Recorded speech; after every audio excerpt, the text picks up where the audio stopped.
The rhetoric heated up. The embassy staffs of various countries were told to get out because their safety could not be guaranteed. Joining us now to talk about all this and where we stand is Bruce Klinger, Senior Research Fellow of Northeast Asia at the Heritage Foundation. Hey, Bruce, thanks for being on, sir. Appreciate it. Yeah, well, thanks for having me. It's my pleasure. Okay, so what can we expect this week? Where are we? I mean, what did the weekend bring? Did things cool off? I know the United States said it would not go ahead with a missile test off the coast of California in order to not give the wrong impression to North Korean leadership. Is that conciliatory move going to mean anything? I don't think so. It really was unrelated to the Korean Peninsula, but North Korea will likely play it up as a propaganda victory that once again they forced the United States to back down, given the strength of Kim Jong-un. Well, what we'll see this coming week really is anyone's guess. We've had a threat du jour, it seems, from North Korea for the last 2 months, but things over the weekend were a bit more quiet, but likely to heat up. Today we had North Korea saying it would closed down a joint South Korean, North Korean joint economic venture at Kaesong. That is seen as yet another sign of closing its borders, along with the recommending foreign diplomats leave the country. But what we could have this week is a launch of what we think is a Musudan, an intermediate range ballistic missile, perhaps from mobile launchers. And that would actually be sort of two breakthroughs in one. The Musudan, although it's been deployed, and has a range perhaps of hitting U.S. bases in Guam. We don't think it's been tested yet. So if they test it, that would be another technological breakthrough. And rather than from a fixed launch site, if they do it from a mobile launcher, that would be yet another accomplishment by North Korea. Okay, and when you say a launch, this would be a test launch, I assume you're saying, and could a test launch, which as so many of their launches in the past have gone astray, there's always the danger that this could land somewhere where it would be misinterpreted as a real provocation and not just a test launch provocation, if you will. Right. Right now, the situation on the Korean Peninsula really is always on a knife edge of crisis. But the last couple months, it's more dangerous, it's more volatile. Many of us feel we're entering a new territory. That's not to say that it will definitely lead to a clash, but the situation seems different. There are more threats, there are more specific threats, and they're coming at a more rapid pace than normal. So with the test launch, usually it's come from a known above-ground fixed launch site, and North Korea will announce area closure areas, spots in the ocean that ships and planes should avoid.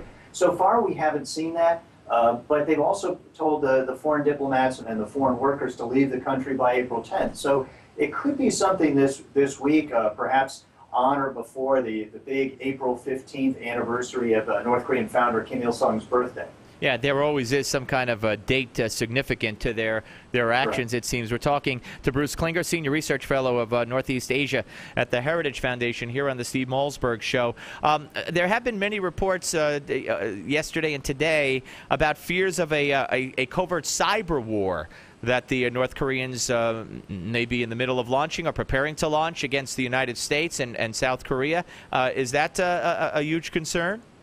It's definitely a concern. And I mean, the image in North Korea is a technologically backward country, so one would think they couldn't possibly have any kind of cyber warfare capabilities. But actually they do. They have a unit of one of their secret polices that has 3,000, they call them cyber warriors or hackers.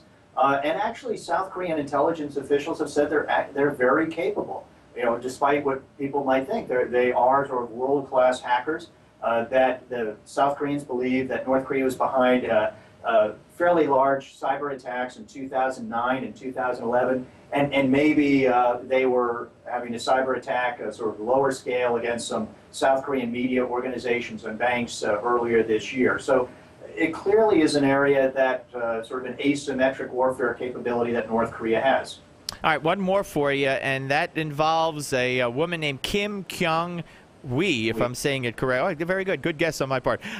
She's the only female face on official photographs, and she's Kim Jong-un's aunt, apparently. And they say, some reports say, that she's being credited with being the driving force behind the rise of the supreme leader of North Korea, and that she's pulling some of the strings. Right. Looking behind the scenes is always difficult in North Korea. Kim Jong-un, I think, is really calling the shots. He has 6 of the most important titles. So really, he's the head of the military, he's head of the party, he's head of the state. But also, perhaps the triumvirate is his aunt, Kim Kyung-hui, who is Kim Jong-il, the previous North Korean leader's sister, and her husband, Chung Song-taek. Now, Chung Song-taek has been referred to as the second most powerful man in North Korea, and yet he has been purged 3 times during his career. So, if you're not the great leader or the dear leader, even the second most powerful person can be sent out for re-education. I do have one quick one for you. I do have a couple of minutes left, so just let me run this by you. Where do you stand on the U.S. when they flew those 2 stealth bombers? There are one school of thought is that was an unnecessary provocation, and the U.S. miscalculated on that, and there are other people who just poo-poo that and dismiss that out of hand and say that's neither here nor there. It had nothing to do with anything. Do you think that was an intimidating factor, or it backed Kim Jong-un into a corner? I think it was necessary, although I also think it seems to be a bit reactive by the Obama administration. They seemed surprised by the threat.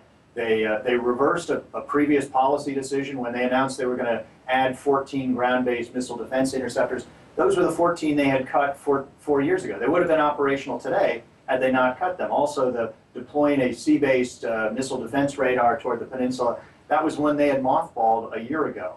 And sending the F-22s, that was a system that they had curtailed the production of.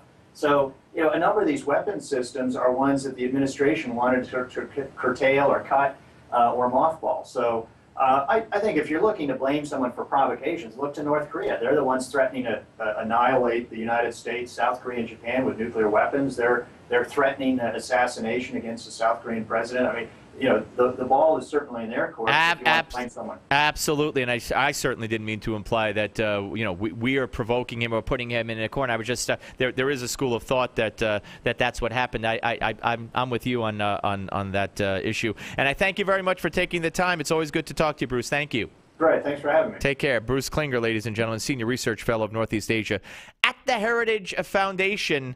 Okay, another day and another day closer perhaps to some kind of action by the North, and we will see what we shall see. When we come back, Judy Miller joins us, Newsmax and Fox News contributor, and we're going to talk about Jana Winter, Fox News writer who is currently possibly facing jail time for not disclosing a source